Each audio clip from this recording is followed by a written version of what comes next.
दोस्तों, क्या आपने कभी सोचा है कि जिस पीएनजी गैस से आज लाखों घरों में खाना बनता है, वो पीएनजी आखिर बनती कैसे है? आप रोज अपने घर में गैस चूल्हा जलाते हैं, खाना बनाते हैं, लेकिन क्या आपने कभी सोचा कि ये गैस आपके घर तक पहुंचती कैसे है? क्या ये भी सिलेंडर की तरह कहीं भरकर लाई जाती है, या फिर इसके पीछे कोई और ही कहानी छुपी हुई है? आज के समय में जब हर चीज स्मार्ट और आसान हो रही है, उसी तरह गैस सिस्टम भी बदल रहा है। पहले जहां हर घर में एलपीजी सिलेंडर आता था, वहीं अब धीरे धीरे पीएनजी यानी पाइप्ड नेचुरल गैस का इस्तेमाल बढ़ता जा रहा है। लेकिन असली सवाल ये है, ये पीएनजी गैस आती कहां से है? क्या ये भी सीएनजी की तरह ही होती है? और आखिर पाइप के जरिए ये गैस हमारे घर तक कैसे पहुंचती है? और दोस्तों, आगे बढ़ने से पहले एक छोटा सा सवाल, एलपीजी सिलेंडर और पीएनजी में आखिर फर्क क्या है? बहुत आसान भाषा में समझिए। एलपीजी यानी लिक्विफाइड पेट्रोलियम गैस सिलेंडर में भरी हुई गैस होती है, जिसे आपको खत्म होने पर बदलना पड़ता है। वहीं पीएनजी यानी पाइप्ड नेचुरल गैस पाइपलाइन के जरिए सीधे आपके घर तक आती है। न सिलेंडर का झंझट, न बार बार बुकिंग की जरूरत। एक और बहुत ही जरूरी और दिलचस्प फर्क समझिए। पीएनजी और एलपीजी के बीच सबसे बड़ा अंतर होता है उनकी डेंसिटी यानी भारी या हल्की होने का। पीएनजी यानी नेचुरल गैस हवा से हल्की होती है। इसका मतलब अगर कहीं गैस लीक हो जाए तो ये ऊपर की तरफ उड़ जाती है और जल्दी फैल जाती है। वहीं एलपीजी हवा से भारी होती है, यानी अगर एलपीजी लीक हो जाए तो ये नीचे जमीन पर जमा होने लगती है। और यही वजह है कि एलपीजी लीकेज ज्यादा खतरनाक हो सकता है, क्योंकि ये एक जगह इकट्ठा होकर ब्लास्ट का खतरा बढ़ा देता है।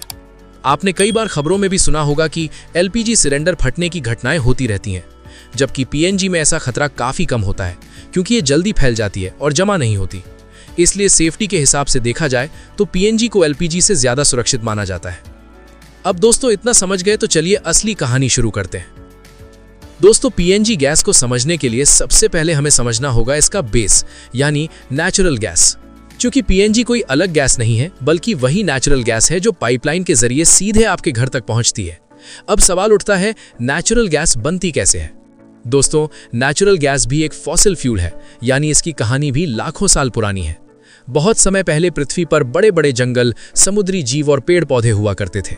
किसी प्राकृतिक आपदा जैसे बाढ़, ज्वालामुखी या भूकंप के कारण ये जीव जंतु और पौधे मिट्टी के नीचे दब जाते थे। समय के साथ इन पर मिट्टी और पत्थरों की मोटी परतें जमती चली गईं।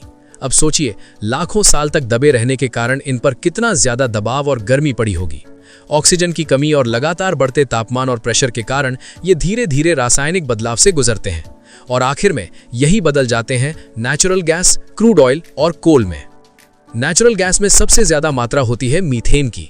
ये गैस बहुत हल्की, साफ और जल्दी जलने वाली होती है।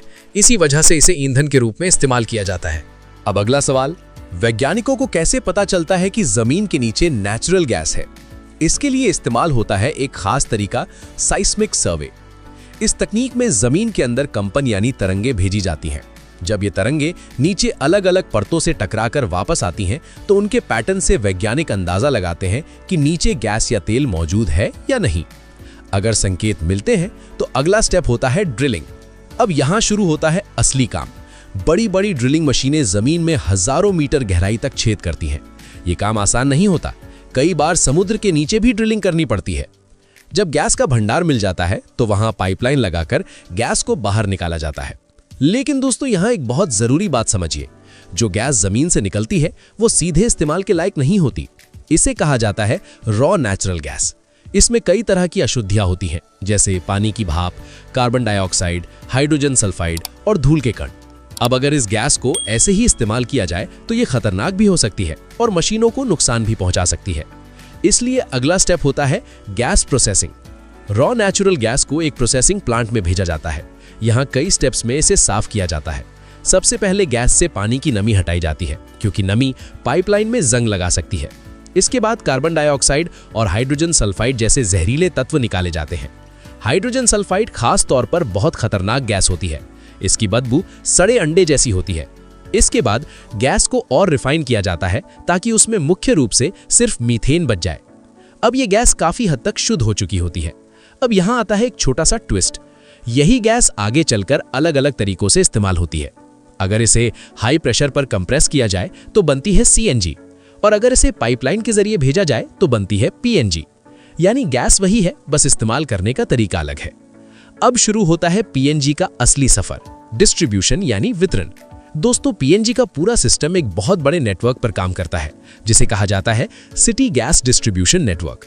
इस नेटवर्क को भारत में कई कंपनियां संभालती हैं, जैसे इंद्रप्रस्था गैस लिमिटेड, महानगर गैस लिमिटेड और गेल।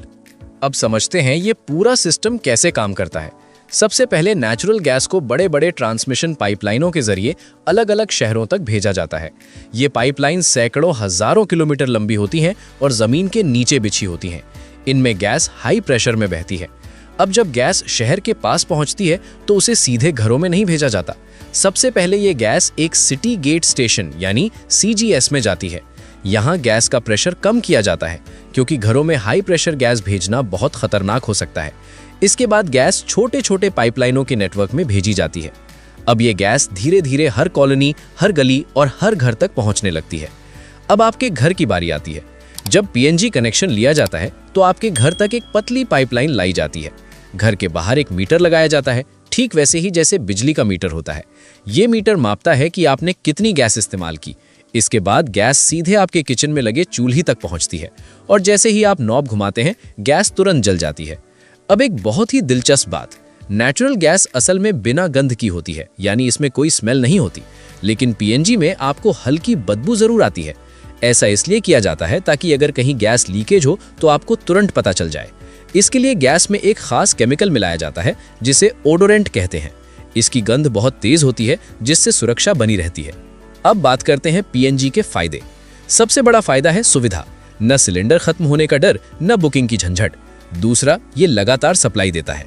तीसरा, ये साफ ईंधन है जिससे कम प्रदूषण होता है। और चौथा, लंबे समय में ये किफायती भी पड़ता है। लेकिन दोस्तों, हर चीज के कुछ नुकसान भी होते हैं।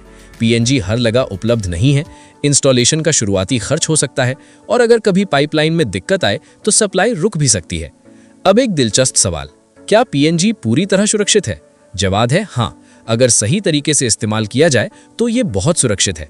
इसमें कई तरह के सेफ्टी सिस्टम होते हैं, जैसे pressure control, automatic cut off और लीकेज डिटेक्शन। अब अंत में एक बड़ी बात समझिए, नेचुरल गैस एक नॉन रिन्यूएबल रिसोर्स है, यानी ये भी एक दिन खत्म हो सकती है।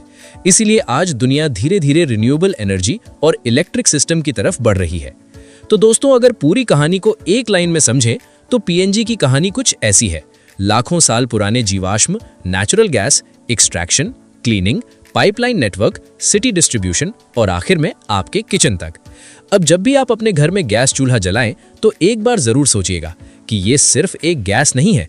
इसके पीछे लाखों साल की प्राकृतिक प्रक्रिया, आधुनिक तकनीक, हजारों किलोमीटर लंबी पाइपलाइन और पूरी एक इंडस्ट्री काम कर रही है।